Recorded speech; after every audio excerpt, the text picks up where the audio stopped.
बिस्मिल्लाहिर्रहमानिर्रहीम। आज हम class first year chapter number 3 force and motion के न्यूमेरिकल्स करेंगे। एग्जाम्पल 3.5 है हमारे पास। एग्जाम्पल हम बुक में पढ़ते हैं कि हमें बुक में क्या दिया गया है। हमारे पास है what is the momentum of a runner of mass 65 kg who covers a displacement of 100 metre in 40 second. यानी मोमेंटम क्या होगा उस रनर का जिसका मास 65 kg है और वो डिस्प्लेसमेंट 100 मीटर कवर करता है 40 सेकेंड में।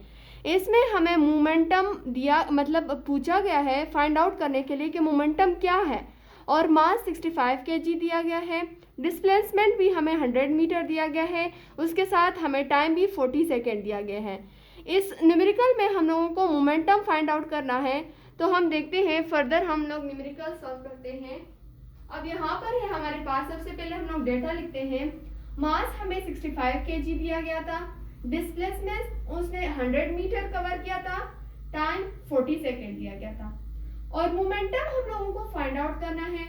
तो जब आप लोग पीछे से चैप्टर पढ़ते हो तो उसमें हमारे पास मोमेंटम का जो है ना एक टॉपिक आता है, उसी से ये एग्जाम्पल उसी टॉपिक से लिया गया है ताकि आप लोग ये मोमेंटम वाला फार्मूला याद कर सको और फर्दर आप लोग न्यूमेरिकल्स में पुट कर सको।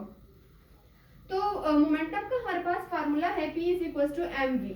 अब यहाँ पर मोमेंटम तो हम लोग फाइंड आउट कर रहे हैं। मास हमें 65 kg दिया गया है, वेलोसिटी हमें नहीं दी गई क्योंकि मोमेंटम का जो डेफिनेशन है वो भी फार्मूले में ही कवर हुआ है कि the product of mass and velocity is called momentum.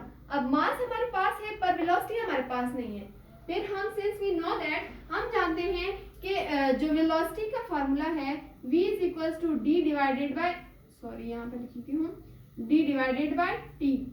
Velocity distance divided by time. अब यहाँ पर डिस्टेंस हमें नहीं दिया गया, हमें डिस्प्लेसमेंट दिया गया है, तो हम लोग डिस्टेंस की जगह डिस्प्लेसमेंट को पुट करेंगे।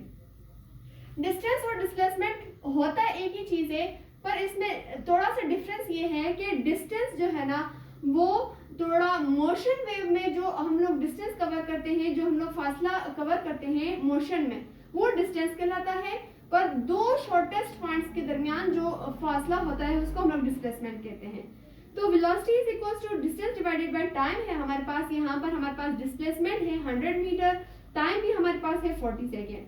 तो अब mv के जगह अब मास हमें दिया गया है 65 किलोग्राम और वेलोसिटी हमारे पास नहीं है, तो वेलोसिटी की जगह अब हम लोग जो है ना d divided by t put करेंगे।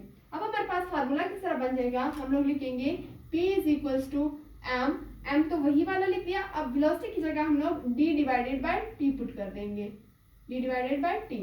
P मास हमारे पास है 65 kg और डिस्प्लेसमेंट हमारे पास है 100 मीटर, टाइम हमारे पास है 40 सेकेंड्स। अब सबसे पहले हम लोग जो है ना इन दोनों को आपस में डिवाइड करेंगे। हमारे पास जो आंसर आएगा उसको फिर फर्दर जो है ना 65 के साथ मल्टीप्लाई करेंगे। अब हम 100 को 40 पर डिवाइड करते हैं तो हमारे पास क्या आंसर आता है, 100 डिवाइडेड बाय 40 = हमारे पास आंसर आया 2.5। अब इसी 2.5 को हम लोग जो है ना फर्दर 65 के साथ मल्टीप्लाई करेंगे। इसको मल्टीप्लाई करते हैं, मल्टीप्लाई बाय 60 = 150 हमारे पास आंसर आया।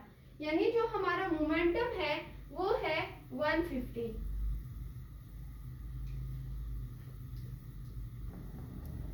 इसको हम लोग फर्दर से मल्टीप्लाई करते हैं क्योंकि आंसर इसका गलत आ रहा है।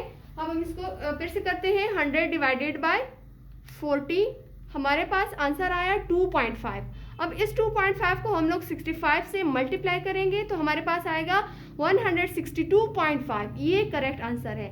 यानी हमारे पास जो मोमेंटम है वो है 162.5 किलोग्राम मीटर पर सेकेंड। किलोग्राम मीटर पर सेकेंड जो है ना मोमेंटम का ऐसा यूनिट है। तो इस तरह जो हमारा मोमेंटम है वो हम लोगों ने फाइंड आउट कर लिया और हमारा जो एग्जाम्पल 3.5 है वो भी कंप्लीट हो गया। होप सो कि आप लोगों को समझ आ गया होगा।